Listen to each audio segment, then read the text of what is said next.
futile operations against Sherman's communications were gradually shaded off into a plan for a Confederate invasion of Tennessee.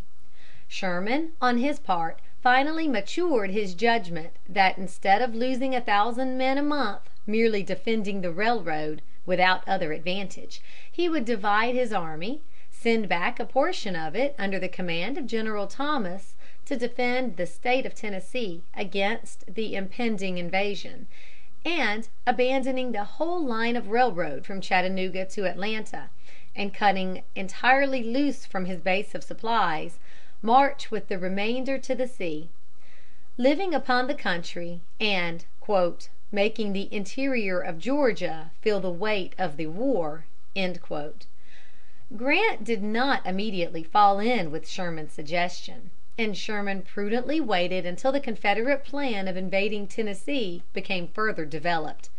It turned out as he had hoped and expected.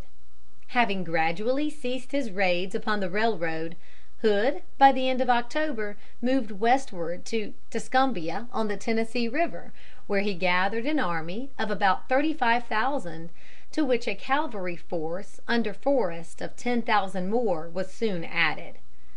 Under Beauregard's orders to assume the offensive, he began a rapid march northward, and for a time with a promise of cutting off some advanced Union detachments. We need not follow the fortunes of this campaign further than to state that the Confederate invasion of Tennessee ended in disastrous failure. It was severely checked at the battle of Franklin on November 30th, and when in spite of this reverse, Hood pushed forward and set his army down before Nashville as if for attack or siege, the Union army, concentrated and reinforced to about 55,000, was ready. A severe storm of rain and sleet held the confronting armies in forced immobility for a week. But on the morning of December 15, 1864, General Thomas moved forward to an attack, in which on that and the following day he inflicted so terrible a defeat upon his adversary that the Confederate army not only retreated in rout and panic, but soon literally went to pieces in disorganization, and disappeared as a military entity from the Western conflict. Long before this, Sherman had started on his famous march to the sea. His explanations to Grant were so convincing that the general-in-chief, on November 2d, telegraphed him, "Go on as you propose." In anticipation of this permission, he had been preparing himself ever since Hood left him a clear path by starting westward on his campaign of invasion. From Atlanta he sent back his sick and wounded and surplus stores to Chattanooga, withdrew the garrisons, burned the bridges, broke up the railroad, and destroyed the mills, foundries, shops, and public buildings in Atlanta. With 60,000 of his best soldiers and 65 guns, he started on November 15th on his march of 300 miles to the Atlantic. They carried with them 20 days' supplies of provisions, 5 days' supply of forage, and 200 rounds of ammunition, of which each man carried 40 rounds. With perfect confidence in their leader, with perfect trust in each other's valor, endurance, and good comradeship, in the fine weather of the Southern autumn, and singing the inspiring melody of John Brown's Body, Sherman's army began its marching through Georgia as gaily as if it were starting on a holiday. And, indeed, it may almost be said such was their experience, in comparison with the hardships of war which many of these veterans had seen in their varied campaigning. They marched as nearly as might be in 4 parallel columns abreast, making an average of about 15 miles a day. Kilpatrick's admirable cavalry kept their front and flanks free from the improvised militia and irregular troopers of the enemy.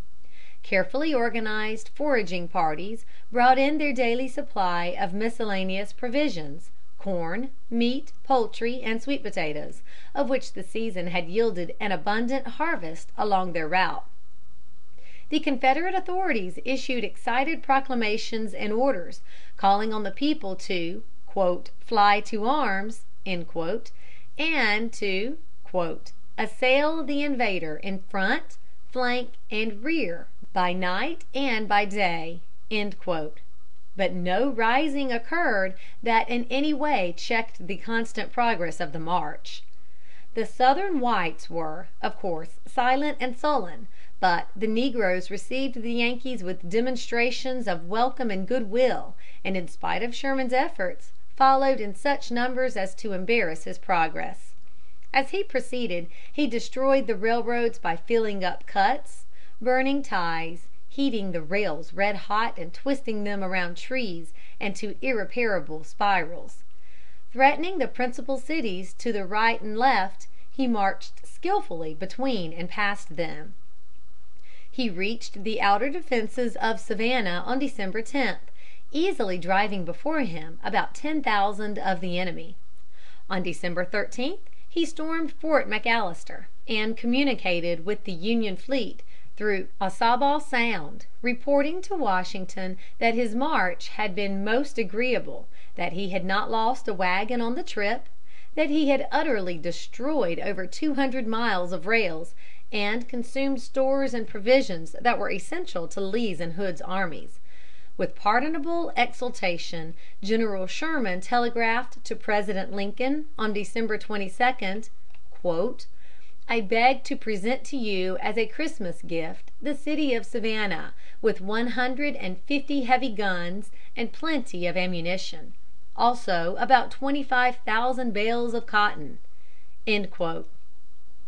He had reason to be gratified with the warm acknowledgment which President Lincoln wrote him in the following letter: "My dear General Sherman: Many, many thanks for your Christmas gift, the capture of Savannah.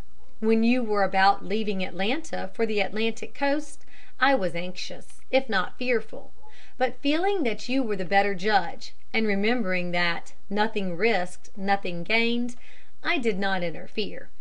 Now the undertaking being a success, the honor is all yours, for I believe none of us went farther than to acquiesce. And, taking the work of General Thomas into the count, as it should be taken, it is indeed a great success.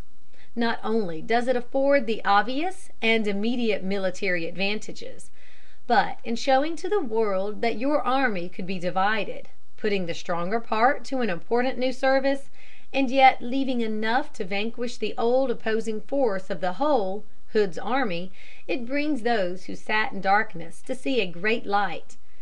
But what next? I suppose it will be safe if I leave General Grant and yourself to decide.